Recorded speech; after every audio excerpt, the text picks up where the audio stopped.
Et oui, bonsoir à toutes et à tous. Vous êtes bien sur les ondes d'Audoradio 91.3 et le site internet www.audoradio.net. Voilà, nous retrouvons comme tous les 15 jours notre émission dédiée à la vie des entreprises et à l'économie du territoire. L'écho des entreprises, alors émission proposée par Audoradio en partenariat avec Côte-Garonne Développement et la Maison du Bonheur.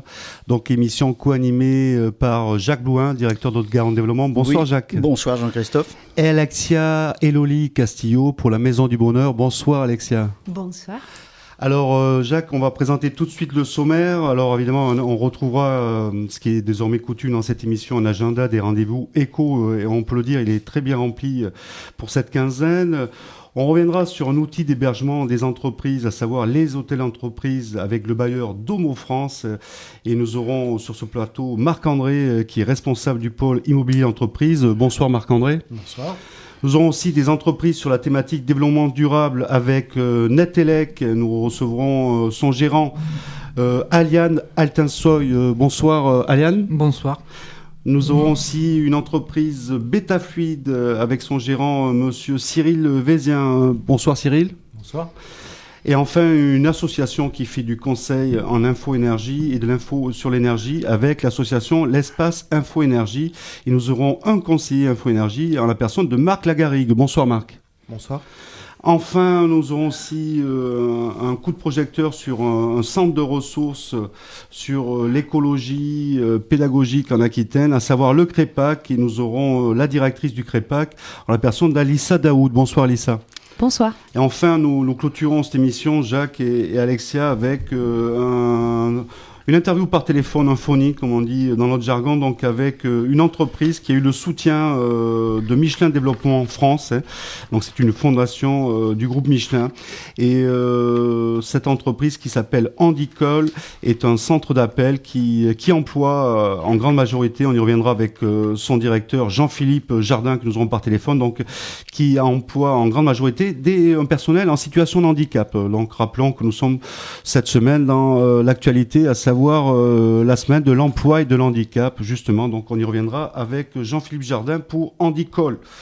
Voilà Jacques, alors un petit mot évidemment peut-être de présentation de l'agenda. Jacques, on va revenir sur les rendez-vous importants. Il y a beaucoup de rendez-vous pendant cette quinzaine et c'est pour ça qu'on a décidé de le faire en 2 fois, cette présentation. Alexandra va nous présenter ces choses-là en 2 fois et on vous demande de vous mettre à vos papiers et crayons parce que il y a beaucoup de choses à noter.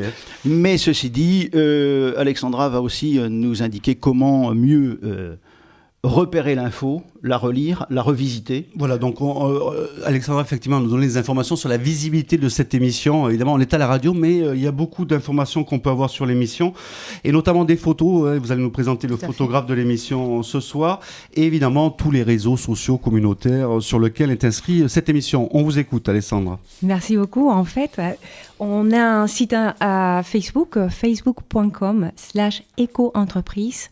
ECHO Entreprise, où vous pouvez visiter tout ce qui se passe ici ce soir, des photos qui sont recueillies par notre photographe Osama, et Osama Kadore, qui a son site internet Osa Photo. Donc tous les belles photos que vous allez retrouver pour cette émission du 18 novembre, ça sera Osama qui les aurait pris.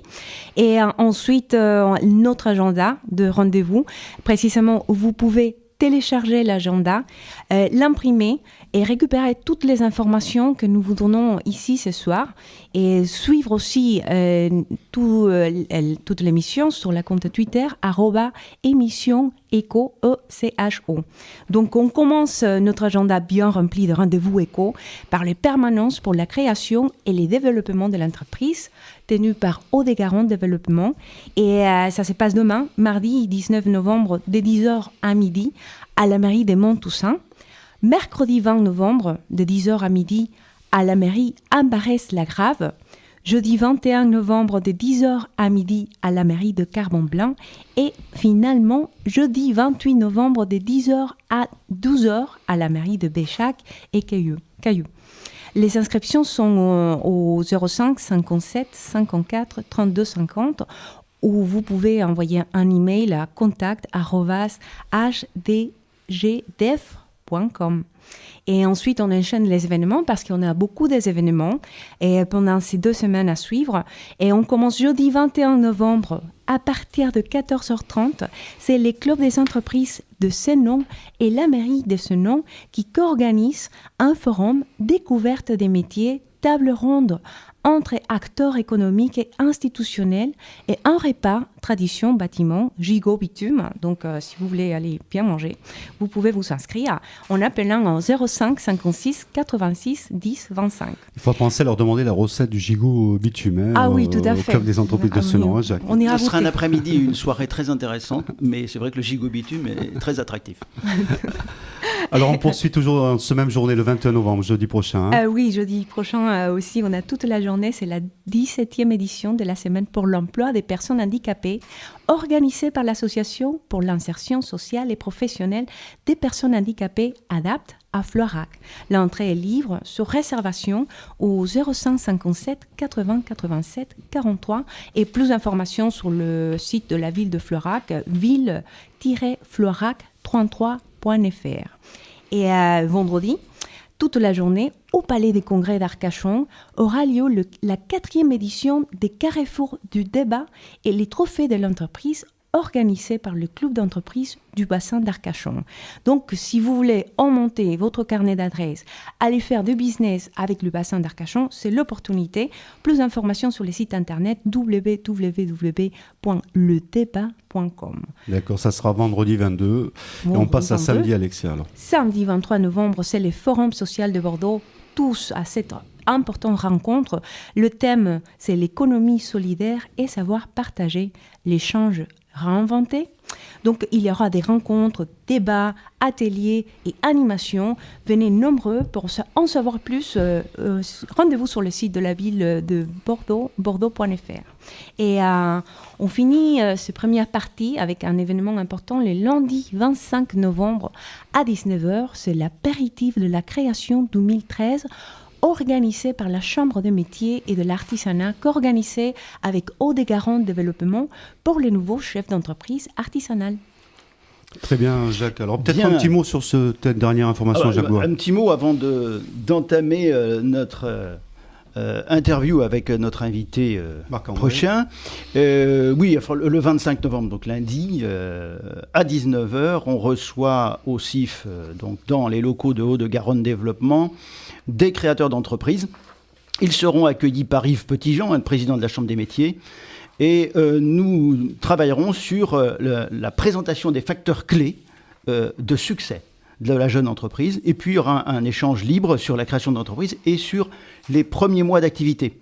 Voilà, et puis on aura le privilège aussi d'avoir Pavillon Prévoyance, qui est un partenaire et de la Chambre des métiers et aussi de Haute-Garonne Développement, qui fera une intervention sur tout ce qui est couverture, prévoyance des chefs d'entreprise.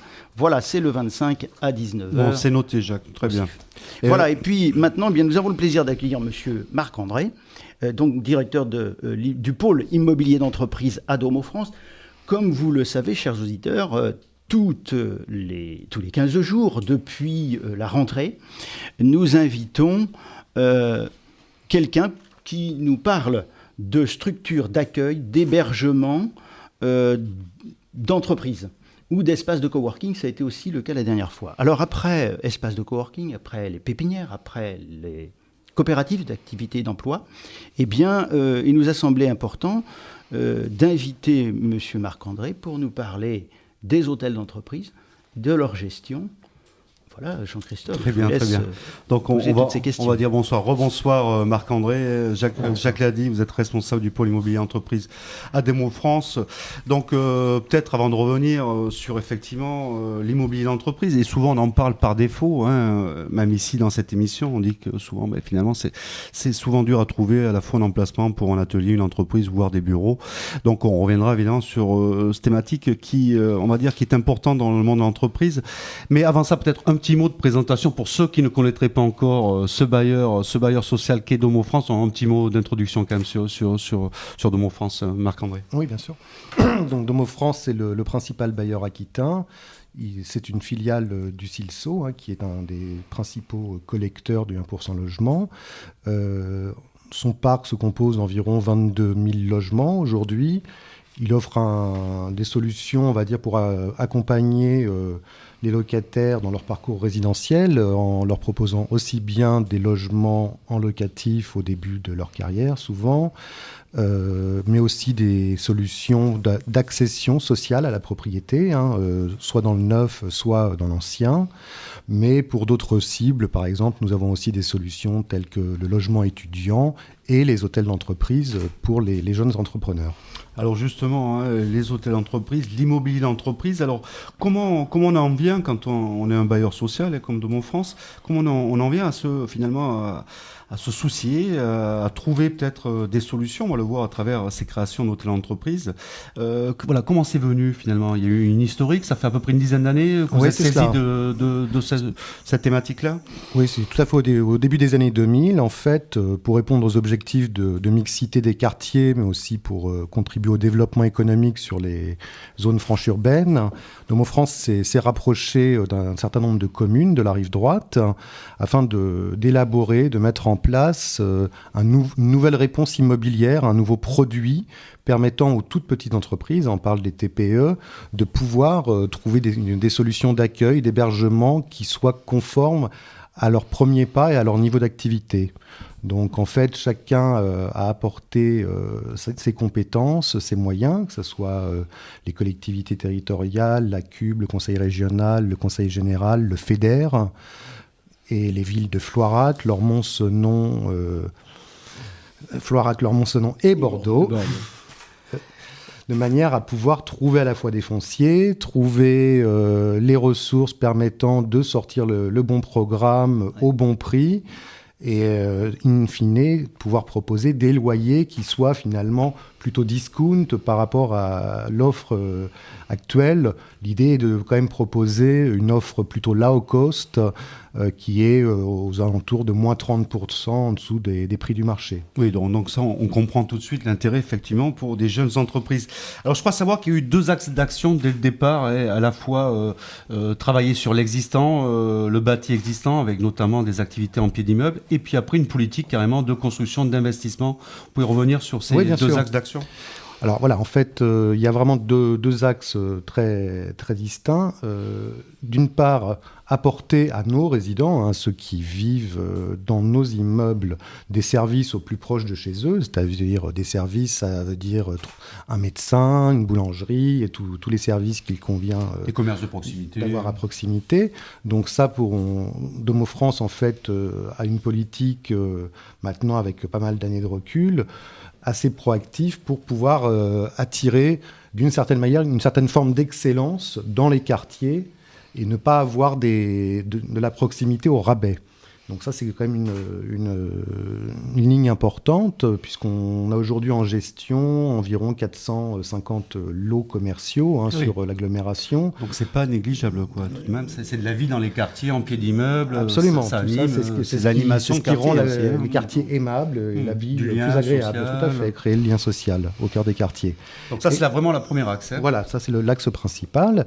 Et parallèlement à cela, l'idée était aussi de pouvoir effectivement offrir, comme je l'indiquais tout à l'heure, aux jeunes entrepreneurs qui commencent avec souvent assez peu de moyens, mais qui doivent malgré tout rester dans l'agglomération pour pouvoir prospecter une clientèle urbaine. Donc de pouvoir leur trouver sur des sites qui soient à la fois accessibles, bien desservis, des solutions immobilières qui soient adaptées à leurs besoins véritables. Donc c'est là qu'est venue en fait l'idée de construire des hôtels d'entreprise réunissant 2 types d'activités. D'une part de l'activité plutôt artisanale. Avec des ateliers. Avec des ateliers dont les plafonds sont quand même beaucoup plus hauts, une résistance au sol pour pouvoir accueillir des camions, permettant à la fois de faire aussi bien du stockage mais de la petite production, et mixé avec une autre typologie de produits qui sont des bureaux plus classiques. Pour l'administration. Pour des activités dites plutôt intellectuelles. Donc, alors, à chaque fois avec un calibrage, on va dire, qui est en conformité avec la nature des entreprises que nous cherchons à accueillir, c'est-à-dire des ateliers d'environ 100-120 mètres carrés, ce qui permet de conserver un niveau de loyer supportable et compatible avec ces toutes premières années d'expérience, Et pour les bureaux, des bureaux dont la surface oscille entre 35 et 70 mètres carrés. Alors on peut citer quelques exemples, et Marc-André, on a vu ces hôtels d'entreprise, donc vous disiez en zone franche urbaine, donc aussi bien à Bordeaux, vous le disiez, mais aussi sur les communes des Hauts-de-Garonne, Lormont, Floirac, Senan. Voilà. Et donc là, ce qu'il faut que vous nous expliquiez quand même, c'est cette particularité, c'est-à-dire qu'il y a quand même, on va dire, une co-construction, hein, vous le disiez, en partenariat avec les collectivités locales et les communes. C'est-à-dire que Domo France, vous êtes l'opérateur, le gestionnaire de ces hôtels d'entreprise. Vous prenez qu'un risque aussi financier. Et la commune reste le propriétaire, c'est bien ça ? C'est bien cela. Aujourd'hui, en fait, Domo France porte d'une certaine manière le risque financier de ces opérations, car cela a été trop difficile pour les communes de pouvoir porter ces risques-là. Alors, la façon dont ça fonctionne actuellement est assez simple. Hein. C'est véritablement un copartenariat entre les différents acteurs qui ont participé à l'élaboration de ces hôtels d'entreprise. C'est-à-dire que les candidats qui souhaitent pouvoir accéder à un de ces hôtels d'entreprise sont soit sourcés par les communes qui accueillent les hôtels d'entreprise eux-mêmes. Donc voilà, des prescripteurs, on va les appeler comme ça. Voilà, tout à fait. Alors je crois qu'Haute-Garonne Développement en fait partie. Haute-Garonne Développement fait partie des prescripteurs. Oui, tout à fait. Nous, le parcours, c'est très bien pour nous, hein, parce que les entreprises viennent, alors quelquefois, de la coopérative d'activité, puis viennent en pépinière, et enfin vont à l'hôtel d'entreprise. Hein. Ça arrive quand même très souvent chez nous. Et là, après, ça passe donc Alors, par, en fait, nous avons un comité de validation qui est composé à la fois donc, des services développement économique des différentes communes, mais aussi de la CUB, du Conseil régional, du Conseil général, et bien sûr des chambres consulaires, puisque la Chambre de commerce et d'industrie, aussi bien que la Chambre des métiers, ont une expertise véritable sur ces dossiers de candidature, ce qui permet en fait de pouvoir essayer de sélectionner des dossiers de manière la plus objective possible, exactement, avec des points de vue différents, d'objectiver nos choix, d'experts, de professionnels. Tout à fait, et de mixer un petit peu les activités et les profils. Parce qu'on est bien d'accord, Marc-André, finalement, il y a plus de demandes que d'offres. Il y a aujourd'hui plus de demandes que d'offres. C'est un véritable succès, hein, parce que je crois que ça répond véritablement à une demande qui est très forte et sur laquelle les promoteurs privés ne vont pas. C'est pas leur business, d'une certaine manière. Alors, rajoutez à ça qu'il manque de locaux d'activité sur la rive droite et que, bien sûr, quand on en cherche, on va aussi à Domo France pour en trouver. Alors, peut-être qu'on pourrait faire le lien, si vous le souhaitez, Marc-André. On va donner la parole dans les secondes qui suivent à deux entreprises qui sont hébergées à la pépinière de Floirac. Alors justement, peut-être réussir à faire un lien entre le stade où on est hébergé en pépinière et puis peut-être après celui où on se développe, on commence à se développer. On peut peut-être passer à l'hôtel d'entreprise. Vous y voyez un lien finalement ? Je dirais que d'une certaine manière, l'hôtel d'entreprise est une sorte de sas entre la pépinière et le marché. C'est vrai qu'au bout des 2 années de pépinière, avec l'accompagnement qui est proposé dans ces pépinières, souvent les entreprises sont encore un petit peu fragiles et elles ont besoin, on va dire, de se renforcer encore un tout petit peu avant d'aller se confronter au marché et au niveau de loyer que ça suppose. On l'a dit, le loyer reste modéré dans ces hôtels d'entreprise, c'est quand même aussi l'avantage principal. Des exemples très concrets. Aujourd'hui, pour une entreprise qui a besoin d'un atelier artisanal d'une centaine de mètres carrés, on va être sur des loyers qui se situent entre 550 et 650 euros par mois hors taxes, et on va être entre 300 et 600 euros par mois pour un bureau qui va être entre 35 et 60 une économie substantielle, plus que substantielle, on va dire. Donc merci pour cette transition, Marc-André. Peut-être un dernier mot, si on devait prendre conseil auprès de Domo France, il y a un service en particulier Écoutez, il y a un site qui est très complet sur le sujet. Vous allez sur domofrance.fr et vous avez une rubrique qui est consacrée à l'immobilier entreprise où vous pourrez découvrir l'ensemble de nos disponibilités et même remplir en ligne un dossier de candidature pour les hôtels d'entreprise. Merci beaucoup pour l'ensemble de ces informations. Jacques, on le voit, effectivement, c'est un nouveau dispositif qui est soumis à cet éclairage et finalement beaucoup d'informations, on l'espère, pour de jeunes entrepreneurs qui sont à la recherche de foncier justement et d'immobilier d'entreprise. C'est bien l'objet de l'émission. Alors tout de suite, Jacques, je reviens vers vous sur la thématique développement durable. Donc nous avons invité 2 entreprises, une association, une petite présentation. Exactement, 2 entreprises qui sont logées à la pépinière chez nous, qui est une pépinière axé sur le bâtiment et les métiers de l'éco-construction, donc c'est vraiment développement durable. Et puis, on a voulu y associer, en termes de réflexion aussi et d'ajout d'informations, Espace Info Énergie, qui va justement intervenir dans ce sens-là. Sans oublier le CREPAC, qui a une action importante dans tout ce qui est, ce que vous avez appelé tout à l'heure, l'écologie pédagogique, C'est ça. et qui viendra compléter le tableau un petit peu de tout ce qui est action de développement durable. C'est un regard, disons, sur le développement durable. Alors, on va accueillir d'abord Netelec, c'est ça, monsieur Alian Altinsoy, qui a une entreprise d'électricité dans la pépinière de Florac. Voilà, mais rebonsoir Aliane. Donc alors Netelec, effectivement, vous êtes spécialisé, on va dire, dans l'électricité générale, Tout à fait, c'est ça Aliane ? Spécialisé en courant faible et mise en conformité des logements. Très bien, alors vous êtes installé à la pépinière de Florac depuis combien de temps maintenant ? Depuis 3 ans bientôt. Donc c'est bientôt la fin du bail. Là. Exactement. Ouais. Donc peut-être qu'on a bien fait d'inviter les hôtels d'entreprise avec Domo France, il y a peut-être une suite qui est possible. Ouais. Mais avant ça, Aliane, alors on va revenir sur votre cœur de métier. Ouais. Alors effectivement, peut-être que l'électricité, c'est pas ce qu'on voit en premier quand on pense développement durable, économie d'énergie. Pourtant si, l'énergie, on le sait, ça coûte de plus en plus cher. Donc vous faites des installations, vous faites de la réparation, vous faites du suivi. Mais vous pouvez nous donner par exemple des exemples de chantiers. Bon, je crois savoir, vous êtes deux aujourd'hui, hein, vous êtes deux associés. Ouais. J'ai un apprenti en fait. Vous avez un apprenti aujourd'hui qui est en BTS lycée Saint-Jeunesse, donc en domotique d'ailleurs. J'ai réalisé un chantier il y a 1 an et demi de ça, une grande résidence à Codéran où il y a 85 appliques à incandescence. Je les ai remplacés par des appliques à fluo compact qui sont avec des détections intégrées. Donc là, c'est vraiment au niveau de passage. Si vous c'est pas allumé en permanence. Non, c'est pas allumé en permanence. Et au bout d'1 an et demi, on a vu les factures d'électricité et on a fait une économie de 20% sur les factures. Donc c'est possible, hein, voilà. Juste en modifiant finalement un éclairage. Oui, c'est ce qu'on appelle du relamping. En fait, le syndic de copropriété, ils ont gagné sur 20 ans 60 000 €. Voilà. Et donc c'est des sommes importantes. Et retour sur l'investissement, c'est 3 ans.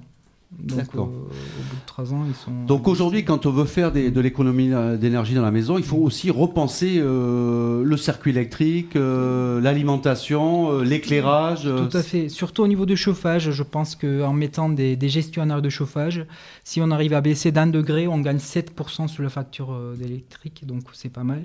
Je pense qu'on peut aussi faire des travaux sans passer des câbles. Donc il y a des gestionnaires de chauffage qui existent en sans fil, on va dire. Oui, c'est vrai qu'on est un peu dans l'ère du sans-fil maintenant. Voilà. Donc, effectivement, il n'y a pas besoin de mettre des câbles partout dans l'appartement, même si c'est une nouvelle installation. Et aujourd'hui, donc, du coup, votre activité depuis votre installation connaît un fort développement. Et est-ce que c'est lié, pensez-vous, justement, à ces nouvelles réglementations ? On va y revenir avec les autres invités.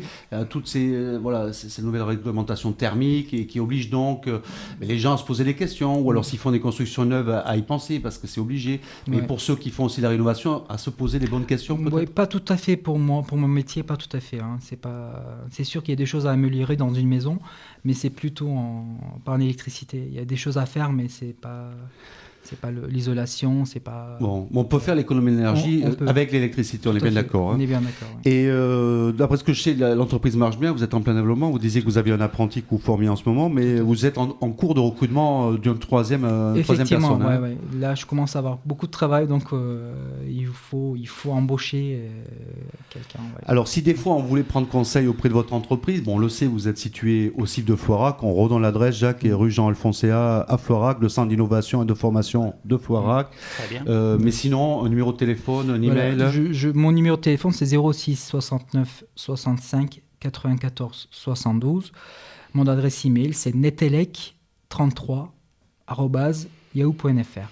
Voilà, on retrouvera l'ensemble de ces informations utiles et tous ces contacts évidemment sur les différents sites, n'est-ce pas Alexia, que ce soit Facebook ou encore, vous pouvez aussi nous poser des questions sur Twitter. Mais enfin, vous retrouverez évidemment ce numéro de téléphone qui est toujours compliqué à noter l'antenne ou encore les adresses mail sur le réseau. On poursuit avec un deuxième invité, cette fois-ci Betafluide, Jacques. Betafluide qui est entré en pépinière d'entreprise il y a 1 an et demi environ, et justement Betafluide va nous parler lui davantage de tout ce qui est économie d'énergie, mais d'une manière un peu plus globale au sein d'un bâtiment. Mais je laisse s'expliquer sous le feu de vos questions. Bon, alors rebonsoir Cyril Vézien, donc on l'a dit, vous êtes gérant de Betafluide, donc aussi hébergé à la pépinière de Floirac. Vous êtes installé depuis 1 an et demi, mais votre activité n'a pas pris naissance il y a 1 an et demi, elle date d'un peu plus tard, environ 3 ans, et vous avez commencé avec une agence en Dordogne, et là c'est une deuxième agence que vous avez montée à Floirac, c'est bien ça? Oui, tout à fait, nous sommes un bureau d'études de 3 ingénieurs, c'est ça. Bureau d'études donc sur les fluides, énergie thermique, on peut dire ça? Tout à fait, oui. Nous réalisons l'étude et la conception de l'ensemble des solutions de chauffage, ventilation, climatisation et d'électricité pour du logement, du collectif, du tertiaire. Alors, vos principales, alors on l'entend bien, vos principales cibles, c'est pas le particulier, c'est les collectivités. Oui, notre choix, c'est plutôt porté pour travailler avec les professionnels, même s'il nous arrive de faire la réglementation thermique impose néanmoins aux nouvelles personnes qui construisent des maisons de réaliser des études thermiques à partir du 1er janvier. Nous en réalisons néanmoins, le principal de notre activité, effectivement, est pour l'ensemble des collectivités et des tertiaires ou des bailleurs sociaux pour des logements où nous travaillons plus sur des résidences collectives entre 100 et 200 logements. Alors finalement, vous êtes au contact le plus souvent d'architectes, de maîtres d'ouvrage, finalement, et de bailleurs sociaux, c'est ça.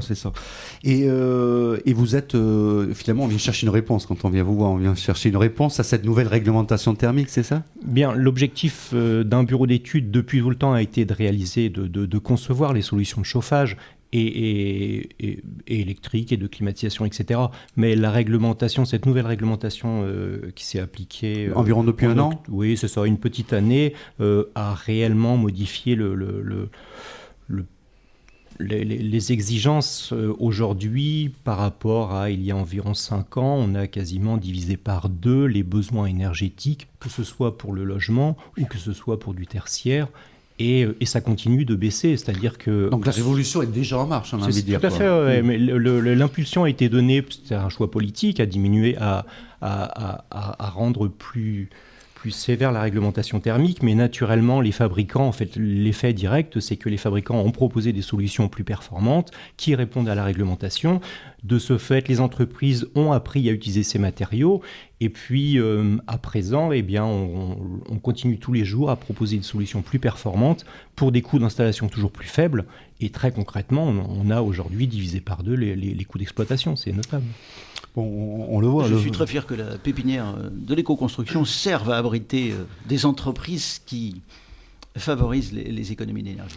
Alors justement, en quoi peut-être un mot, Cyril Vézien, en quoi justement une pépinière a pu vous apporter en termes d'accompagnement? Qu'est-ce que ça peut vous apporter au quotidien, une pépinière comme celle de Floirac notamment?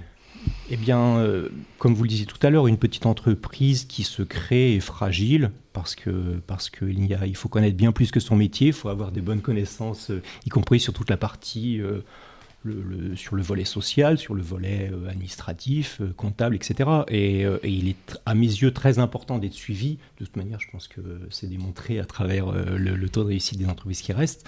Et ça me semblait tout à fait nécessaire. Et je le vois bien aujourd'hui, l'objectif est d'avoir en face de nous une personne qui nous accompagne, qui nous aide, au lieu de fermer la porte du bureau et de se retrouver seul avec ses problèmes. Bon, si aujourd'hui un architecte ou un maître d'ouvrage cherche à avoir quelques solutions pour des constructions futures, comment il peut rentrer en contact avec vous alors? Eh bien, soit sur notre site donc de www.betafluide.com, Betafluide au pluriel, soit au téléphone 05 35 54 07 47. Voilà, bah écoutez, Cyril Vézien pour Betafluide, on le rappelle, héberger la pépinière de Floirac, donc au site de Floirac, rue Jean-Alphonséa. Voilà, vous retrouverez évidemment le numéro de téléphone et le site de Betafluide sur les réseaux sociaux dédiés à cette émission. Merci encore Cyril. On passe à Marc Lagary pour Espace Info Énergie, Jacques. Oui, on peut poursuivre directement. On enchaîne avec on poursuit avec Marc. Alors, vous êtes, Marc, on l'a dit, conseiller Info Énergie. Alors, avant de nous expliquer en quoi consiste votre travail au sein de cette structure associative, on doit le rappeler. Peut-être un mot de présentation d'Espace Info Énergie. On va le rappeler, qui se situe à l'intérieur de la maison de la promotion sociale à Artigues près Bordeaux. Alors un petit mot de présentation de votre structure, depuis combien de temps vous existez? Est-ce qu'on retrouve des espaces Info-Énergie un peu partout? Allez-y. Alors les espaces Info-Énergie existent à l'échelle de la France depuis 2001. Nous sur Artigues, l'espace Info-Énergie d'Artigues existe depuis 2009. Voilà, donc nous proposons un service de conseil gratuit au public sur les thématiques essentiellement des économies d'énergie sur l'habitat. Nous sommes financés par les collectivités territoriales, donc la CUB, le Conseil général, le Conseil régional et l'ADEME. Alors, je crois savoir que vous mettez en place aussi des permanences pour être plus près aussi des personnes qui se posent des questions sur le territoire. Donc, nous recevons les particuliers qui ont des questions par rapport à leur projet de construction neuve ou de rénovation sur Artigues et sur différentes communes de la CUB. Alors aujourd'hui, vous êtes trois conseillers Info-Énergie et il y en existe une dizaine en Gironde. Voilà. Donc on va dire que c'est une matière rare. Hein. Donc voilà, on est très content d'avoir ici à Artigues, donc près de chez nous, Jacques, voilà, des conseillers, un pôle ressources, on va dire, en conseil, en info sur les économies d'énergie. Alors quel type de questions en majorité quand les gens viennent vous voir, soit vos permanents, soit à la maison de la promotion sociale à Artigues, quelles sont les problématiques qui reviennent en grande majorité? Les principales problématiques sont les aides financières et la compréhension de ces dernières. Donc expliquer aux gens entre l'éco-prêt à taux zéro, le crédit d'impôt, l'éco-chèque de la région, ce dont ils peuvent bénéficier. Alors ça c'est vrai, quand on en parle comme ça avec les gens, souvent on les trouve très renseignés sur le type de travaux qu'ils veulent faire ou encore le type de matériaux qu'ils veulent utiliser, sachant que vous les aidez aussi, vous les conseillez aussi sur... Dans les choix des matériaux, oui, tout à fait, en fonction de l'année de construction, du type de matériaux, si on est sur du béton, si on est sur de la brique, de la pierre calcaire, tous les matériaux ne sont pas adaptés. Donc là, c'est ça, c'est un des premiers conseils, là, c'est le conseil matériaux, le conseil aussi sur le type de chantier, avec tel type ou tel type d'artisan. Des fois, vous pouvez même relire les devis pour voir si c'est vraiment raisonnable ou après, pas. si c'est conforme... au prix du marché, tout simplement. Au prix du marché, au DTU. Et puis souvent, finalement, vous finissez par, ou peut-être des fois même, vous le disiez, vous commencez par donner des informations concernant les aides financières. Et là, on s'aperçoit que finalement, la population est beaucoup moins renseignée que sur le type de matériaux à utiliser. Et ça, c'est récurrent, c'est souvent, les gens sont mal informés sur les aides possibles. Oui, alors là, en ce moment, ils sont un petit peu mieux informés, ils se sont plus informés grâce à la campagne de l'État. Voilà, Rénove, j'économise. Et donc là, ils se sont renseignés, oui. Donc ça, c'est récent, c'est depuis 2 ans. Et du coup, vous avez vu un pic aussi dans vos... Oui, là, depuis 2 mois, là, on a fréquentation Oui, là, on est à 10 coups de fil, et c'est entre 6 et 7 rendez-vous par jour. Bon, alors, ce qui est important aussi de signaler, c'est que c'est un service qui est rendu à la population et donc indépendant. Alors, indépendant comment, vis-à-vis de quoi, et gratuit. Expliquez-nous. Alors, indépendant vis-à-vis des fournisseurs d'énergie et puis des fabricants de matériaux, par exemple. Voilà, c'est-à-dire que vous allez, même si vous conseillez d'aller acheter tel type de matériaux peut-être à telle enseigne, vous n'allez pas avoir une rétrocommission derrière. Donc, c'est pour ça que vous êtes en toute indépendance. Vous avez, une formation pour justement proposer ces conseils à la population, ces conseils, on va dire, ces expertises aussi Moi, j'ai une formation d'ingénieur en électronique. Et après, je me suis formé dans une association, à l'agence locale de la maîtrise de l'énergie à Mulhouse. Très bien. Donc, on l'a dit, l'ADEME est partenaire. Et d'ailleurs, l'ADEME prend en charge la consultation qui peut être d'une valeur moyenne de 30 €, je crois. Oui. Donc, ça reste un service totalement gratuit, pour ainsi dire. Totalement gratuit. Et puis, le nombre de visites n'est pas limité. Les personnes, s'ils ont besoin de venir au départ pour un pré-diagnostic, donc ils viennent. Après, on voit avec eux les travaux prioritaires.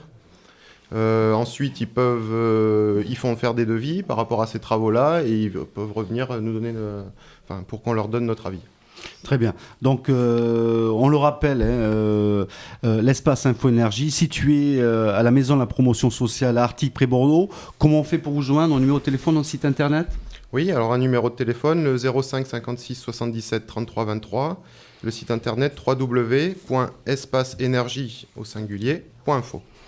Bon, Jacques, beaucoup de ressources sur notre territoire, sur la rive droite. Je profite pour remercier l'espace Info-Énergie qui, de temps en temps, vient avec des groupes de stagiaires voir l'exposition qui est installée au CIF sur tout ce qui est justement matériaux de l'éco-construction, mode de construction, voilà. Donc merci encore, Merci beaucoup. Marc, et on salue effectivement l'activité de cette association Espace Info Énergie. On revient sur Alexia, avant de conclure avec le CREPAC sur tout ce qui est évidemment économie, écologie et aussi éco-construction, comme on vient de le voir. On poursuit donc avec vous, Alexia, sur la suite de l'agenda. Merci beaucoup. Et on continue la deuxième partie. Sans vous rappeler avant que toutes les informations de nos invités, les photos, le replay de cette émission, vous allez le retrouver sur notre page facebook.com/éco-entreprise, éco, E-C-H-O, entreprise, et aussi en tweet en live. Donc, vous pouvez nous suivre à @émission éco sur le compte Twitter. Et on poursuit avec un événement à l'hôtel de région à Bordeaux. Et ce mardi 26 novembre, de 9h40 à 16h40, c'est le groupement aquitain des réseaux de l'insertion par l'activité économique GARI fête ses 10 ans autour des tables rondes d'information. Vous pouvez vous inscrire sur le site internet www.iae-aquitaine.org. Mardi 26 novembre, toujours, à 18h30, c'est la CCI de Bordeaux et ses partenaires qui ont le plaisir de vous convier au prochain dîner-conférence du Cercle Transmission. Préparer et réussir sa transmission d'entreprise familiale. Vous pouvez vous inscrire sur le site web de la CCI, bordeaux.cci.fr, ou par téléphone au 05 56 79 50 00. Après mercredi 27 novembre, de 9h30 à midi, utile pour la création de votre propre entreprise ou démarrage de votre activité, c'est au Centre d'innovation et de formation CIF à Floirac, organisé par Haut-des-Garons Développement. Les inscriptions sont obligatoires au 05 57 54 32 50. Et on reste toujours mercredi 27 novembre, cette fois-ci à 18h30 jusqu'à 22h, sur une manifestation autour de la charte de la diversité qui aura lieu à Darwin. Il y aura des importants témoignages présentant les actions menées et une séance de signature.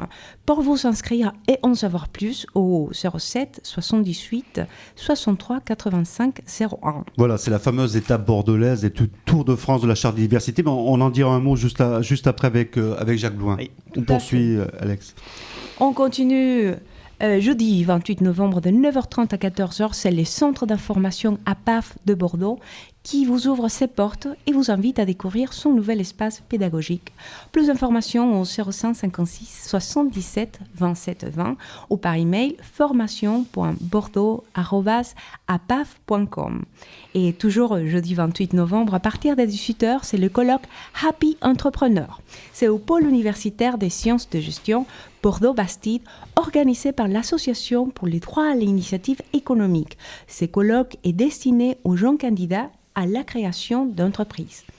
Et jeudi 28 novembre, à partir de 9h30, c'est la 3e édition, les Destinées numériques 2013, organisée par l'Association pour le développement de l'électronique et de l'informatique dans le sud-ouest, ADESO. La création du pôle numérique aquitain sera le fil conducteur de cette édition. Plus d'informations au www.adeso.com.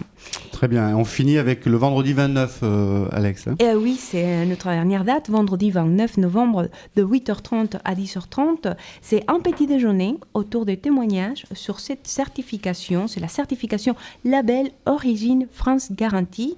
Quelle valeur ajoutée pour l'entreprise, organisée par le club FID Aquitaine.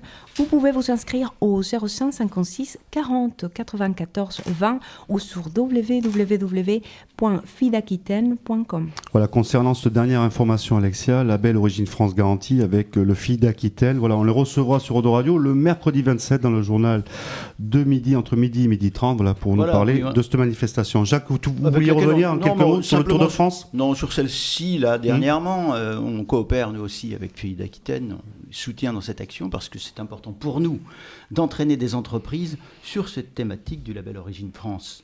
C'est important qu'elles puissent être le mieux informées possible et s'y agglomérer ou s'y intégrer.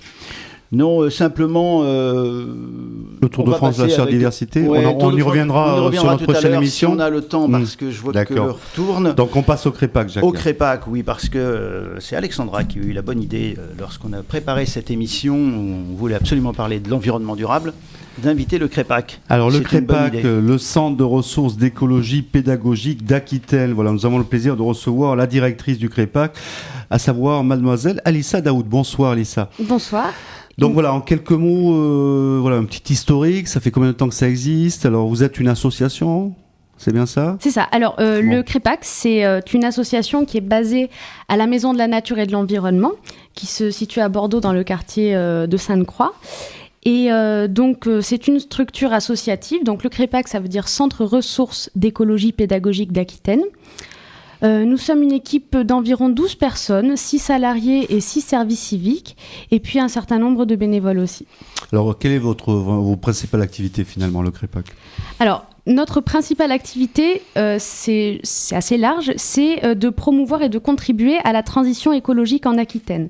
Donc, transition écologique, c'est, je parle du passage entre un mode de production et de consommation actuel, qui est très consommateur de ressources naturelles, d'eau, de produits phytosanitaires et très émetteur aussi de gaz à effet de serre, de déchets, de pollution. Donc, c'est à l'inverse du développement durable, on a envie de dire. Ah, c'est ça, hein. C'est aller justement vers un développement qui est plus durable dans le temps, oui, c'est ça. C'est donc aller un petit peu à l'inverse de ce qu'on fait aujourd'hui. Voilà. Donc, on a de nombreuses thématiques d'intervention. Si on vise la transition écologique, on se doit d'être assez exhaustif dans les thématiques que l'on va viser au sein du Crépac. Et voilà, donc on a plusieurs manières d'intervenir auprès de différents publics. Alors il y a l'information, la sensibilisation, on va dire, tout public, mais pas seulement l'éducation, la formation, mais aussi des recherches, études et expertises. C'est bien ça? Voilà, c'est ça. Alors, on intervient beaucoup sous la forme de la sensibilisation de l'information grand public dans des foires, dans des salons, dans des établissements scolaires, dans les réseaux sociaux aussi. On essaie d'informer au maximum parce que notre credo aussi, c'est de faire en sorte que le consommateur soit éclairé et informé pour faire les meilleurs choix possibles. Du coup, ça passe par là. On a aussi un axe autour de l'éducation à la nature et de l'environnement, où on travaille sur les thématiques du périéducatif. On travaille beaucoup avec la communauté urbaine de Bordeaux à travers le dispositif qui s'appelle les Juniors du développement durable. Voilà, on intervient... c'est les fameux JDD. Les fameux JDD, voilà, on intervient beaucoup là-dessus. Au niveau de la formation... Alors ça, c'est intéressant parce que vous pouvez former des profils différents. Il peut y avoir des formations individuelles et d'autres plus collectives. Expliquez-nous. Voilà, c'est ça. Alors, on se propose comme organisme de formation... avec des vocations différentes. Il y a une première formation qui est adressée au grand public, on va dire typologie de formation qui prendra plusieurs noms, par exemple des ateliers coaching ou des ateliers de bonne pratique, où l'idée c'est de montrer l'exemple, de montrer comment mettre en place le changement, avec des thématiques différentes. Donc ça, c'est plutôt à l'échelle individuelle, quoi. Exactement. À l'échelle individuelle, comment faire des économies au niveau de ma consommation d'énergie, au niveau de ma consommation d'eau, mais comment faire en sorte de trouver une mobilité alternative à la voiture, éviter le gaspillage alimentaire chez moi. Voilà, tout un tas de thématiques qu'on va aborder en petits groupes. Et autre typologie de formation, celle-ci est plus professionnelle et s'adresse à des publics plus professionnels, type les collectivités territoriales, où on s'adresse à des animateurs, à du personnel de cuisine, parce qu'on essaie d'accompagner aussi des projets de lutte contre le gaspillage alimentaire. Donc voilà, on travaille là-dessus. Et du coup, ces formations, on le vend en poupe, je veux dire, en ce moment, voilà, vous voyez beaucoup de collectivités venir chez vous pour former leur personnel, leurs animateurs. Est-ce que ça fonctionne finalement, alors, cette sensibilisation, cette éducation, ces formations? Oui, ça fonctionne parce que, notamment la thématique du gaspillage alimentaire est très marquante parce que c'est une aberration, qu'elle soit sociale, environnementale ou éthique, c'est une aberration. Donc du coup, il y a intérêt à agir là-dessus, d'autant plus que pour la collectivité qui se mobilise là-dessus, c'est d'autant de frais de déchets d'enlèvement en moins, c'est aussi la possibilité de réinvestir dans des produits de meilleure qualité. Donc il y a tout intérêt à agir.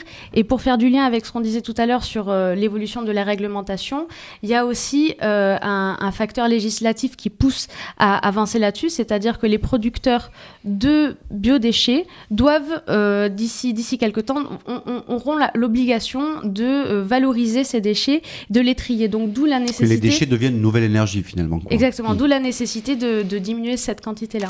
Bon, très bien, on le voit, on a envie de dire, on a évidemment besoin d'être sensibilisé, d'être formé sur toute cette thématique-là. On voit bien que le monde change, et notamment en matière de consommation, et évidemment aussi de consommation d'énergie. Donc je crois savoir comment un événement se profile à l'horizon, en tout cas une actualité pour mi-décembre. Pour nous en dire un petit mot, Alissa ? Voilà, alors le 14 décembre, sur le parvis de la maison éco-citoyenne, aura lieu un événement qu'on a appelé la fin du monde n'aura pas lieu. Donc fin du monde, FAIM. Et pour vous faire un petit historique de cet événement, la première version a eu lieu l'année dernière, le 22 décembre de l'année dernière, date où nous étions tous supposés avoir disparu. Ah oui, on a oublié ça. Oui, déjà. c'est ça. Du coup, on renouvelle l'événement. Parce qu'on s'est dit qu'il était assez porteur d'espoir et que c'est une manière conviviale d'aborder la thématique de l'alimentation. Donc là, qu'est-ce qui va se passer cette journée-là ? En fait, on va organiser une grosse disco-soupe. Disco-soupe, vous connaissez le concept ? Pas vraiment, mais je vous le définis avec je vois plaisir. Jacques, apparemment il a l'air de connaître, mais dites-nous rapidement, très rapidement, parce que je crois qu'on a notre interlocuteur au téléphone. D'accord. Allez-y, finissez rapidement. Donc la disco-soupe, le principe, c'est de récupérer des fruits et légumes invendus dans des marchés d'intérêt national. C'était bien ça. Voilà, et ensuite on le cuisine d'une manière conviviale, n'importe qui est amené à participer. Il y aura un certain nombre de cuisiniers qui seront là aussi pour faire des démonstrations culinaires à base de produits, de fruits et légumes invendus. Il y aura tout un tas d'associations d'initiatives autour de l'alimentation durable, sans gaspillage. On pourra prendre des trucs et astuces pour éviter le gaspillage alimentaire, tout un tas d'informations. Bon, je vous invite d'accord. à participer. Donc ça sera le 14 décembre, on rappelle le lieu. Le parvis de la maison éco-citoyenne. Très bien. Et puis de toute façon, envoyez-nous les informations. Évidemment, on annoncera cet événement dans notre écho des entreprises, Jacques. La sensibilisation par la dégustation. Voilà. Alors, merci encore, Je vous en Alissa Daoud, pour le CREPAC. Jacques, on va finir cette émission avec un dispositif d'accompagnement d'entreprise. Voilà. Et qui concerne, je vous en prie, Dans Jacques. chaque émission depuis septembre, effectivement, on essaie de valoriser un dispositif existant qui vient en aide aux petites entreprises. C'est le cas de Michelin Développement France.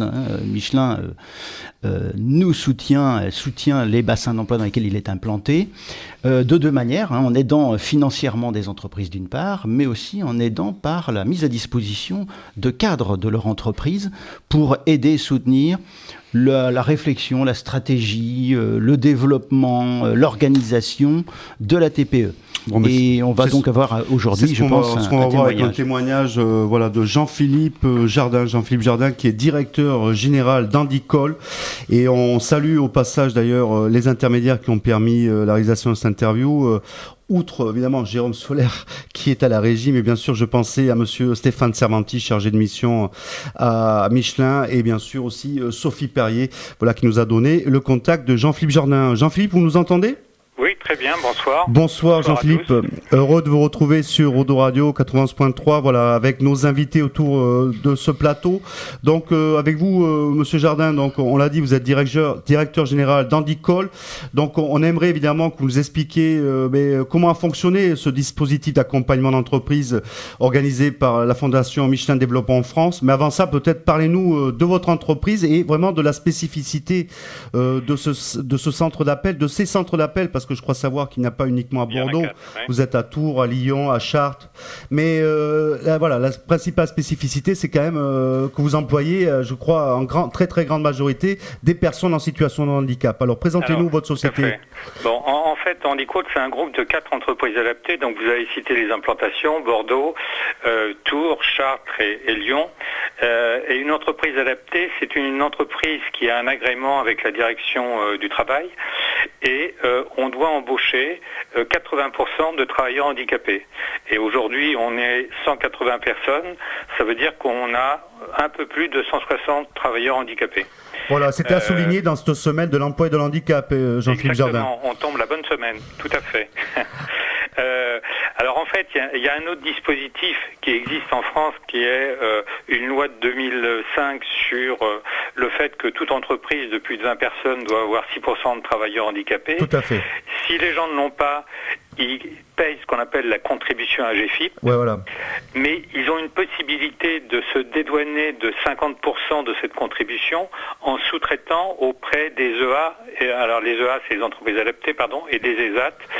Alors les EA, c'est comme votre entreprise, comme Handicol finalement. Alors, nous, en fait, on est 4 entreprises adaptées, D'accord. puisqu'en fait, il y a celle de Bordeaux, etc.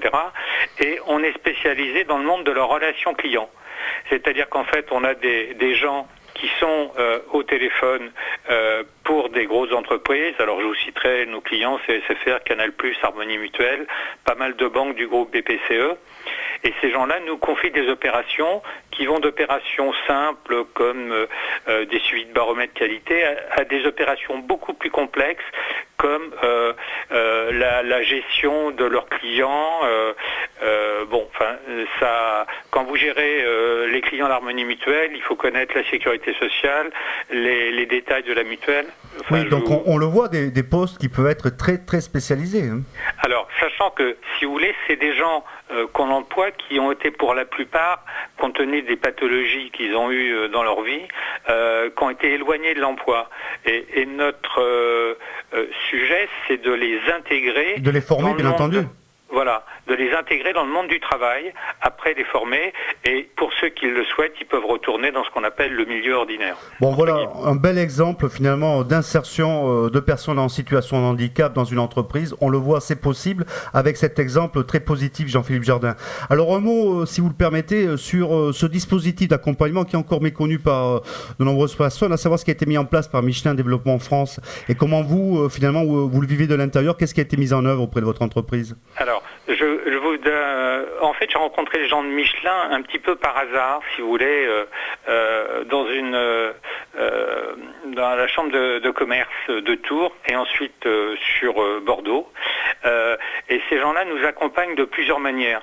C'est-à-dire qu'ils peuvent nous aider financièrement pour des projets où, au lieu de faire appel à des banques, ils peuvent nous mettre en place un plan de financement à des taux qui sont quand même très attractif. Alors c'est important aujourd'hui, parce que des fois les banques ne suivent pas toujours, on le sait bien. Alors ils ne suivent pas toujours et les taux ne sont pas toujours non plus d'un intérêt extraordinaire. Tout à fait. Bon. Et puis le deuxième aspect, c'est une aide à la réflexion sur des sujets plutôt techniques, etc. On a entre autres avec M. Servanti actuellement un projet qui est ce qu'on appelle, alors je vais essayer de parler français, le home sharing, c'est pas français, mais c'est le travail à domicile. D'accord. Et donc, si vous voulez, dans le cadre de notre activité, il y a une réflexion technique parce qu'il faut pouvoir, ce qu'on appelle sur un plateau de téléconseiller, superviser les gens à distance. Donc, il y a des problèmes techniques et il y a des problèmes humains à régler. Donc là, c'est carrément, on met à disposition peut-être du personnel qualifié qui vient de Michelin pour intégrer. Michelin ayant lui-même, je crois, 80 à 100 personnes qui travaillent sous ce mode-là, nous met à disposition de quelqu'un avec lequel on est en train de réfléchir pour établir notre plan sur l'année 2014. Ça veut dire, ça a été un hasard qui a bien fait les choses, alors, à un moment donné de votre développement Alors oui, parce qu'on s'est fortement développé. Si vous voulez, Handicol est une société qui aura 10 ans l'année prochaine, en 2014. C'est une société que j'ai reprise un peu par hasard, mais ça on en parlera une autre fois, en 2006. Oui, vous viendrez sur le plateau, on aura un peu plus de temps. On a un peu plus de temps. Et si vous voulez, aujourd'hui, c'est une société qui faisait 385 000 euros de chiffre d'affaires. Aujourd'hui, l'ensemble du groupe frise les 5 millions d'euros de chiffre d'affaires. Bon, on le voit, un important développement. Donc, ce dispositif d'accompagnement d'entreprise, comment ça a été perçu par l'ensemble des salariés ? Tout le monde y a trouvé son compte finalement ? Alors, les gens, en effet, y ont trouvé leur compte, puisque ça nous a permis de mettre en place ce qu'on appelle une certification ISO 9001, qui est une certification qui permet de positionner notre structure vis-à-vis du monde des centres d'appel, de nos concurrents, parce que certains clients avaient, entre guillemets, certaines peut-être réticences à faire travailler des travailleurs handicapés. Très bien. Et on peut aussi saluer le fait que voilà, ces centres d'appel sont sur le territoire français. Hein, alors, ils ne sont pas délocalisés dans d'autres pays. Quoi, hein. Voilà, j'entendais tout à l'heure que vous parliez de Label France. Il est certain que nous travaillons en France. Alors, j'ai rien contre nos concurrents qui travaillent au Maroc, etc. Mais c'est vrai que quand on paye ses impôts en France, quand on fait un certain nombre de choses en France, autant faire travailler des gens qui sont comme vous, vos voisins, etc. Bon, très bien. Mais écoutez, on vous remercie, Jean-Philippe Jardin, de toutes ces informations. On ne manquera pas de vous inviter sur une nouvelle émission, évidemment, l'écho des entreprises sur Odo Radio. Peut-être un mot de Jacques Blouin. Oui, simplement remercier M. Jardin, M. Servanti pour leur intervention. Moi, j'ai eu l'occasion de travailler avec eux et donc ça me fait très plaisir qu'ils puissent intervenir ce soir et dire à l'antenne que les entreprises qui nous écoutent peuvent s'adresser à nous, on sert un petit peu de relais, n'est-ce pas, pour présenter un certain nombre d'entreprises qui auraient des besoins d'être accompagnées auprès de Michelin Développement France. Voilà. En tout cas, merci pour cet exemple effectivement d'accompagnement d'entreprise grâce à ce dispositif Michelin et merci de nous avoir expliqué effectivement les activités d'Handicol, votre entreprise Jean-Philippe Jardin. Alors, en tout cas, à une prochaine fois. À très bientôt. Au revoir. Ok, merci messieurs. Merci, au revoir. Voilà Jacques, mais je crois qu'on arrive à la fin de notre émission. Jacques, alors peut-être on va remercier tout le monde. Tu voulais rajouter un mot sur le Tour de France et la charte diversité. C'est vrai que l'année dernière, il y avait une entreprise adhérente d'Haute-Garonne Développement, pour ne pas le citer, Idanikos, qui avait eu un prix d'ailleurs sur l'handicap. Jacques. Exactement. Et puis, je dois dire, j'insiste un tout petit peu avant qu'on puisse clore cette émission, parce qu'au regard de l'expression du racisme ambiant, n'est-ce pas, aujourd'hui. Oui, c'est vrai, on doit le dénoncer. Je pense quand même qu'il est plutôt important aujourd'hui que des agences de développement économique comme la nôtre puissent travailler avec des entreprises, et sur le territoire il y a quand même 45 signataires de la charte de la diversité en entreprise, qui, elles toutes, travaillent à essayer d'améliorer la diversité au sein de leur entreprise et font des actions donc on à différents niveaux. Et appel au prochain. Hein, venez signer la charte de la diversité, Jacques. Des signataires le 27 aussi. Bon, voilà, très merci. bien. On reviendra évidemment sur le Tour de France de la charte de la diversité, évidemment, avec comme principal partenaire Haute-Garonne Développement. On vous remercie tous. On arrive à la fin de cette émission. Beaucoup.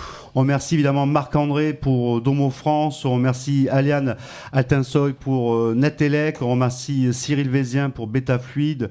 Marc Lagarib pour Espace Info Énergie, Alissa Daoud pour Le Crépac, sans oublier évidemment Jean-Philippe Jardin pour Handicol et le soutien de Michelin Développement France.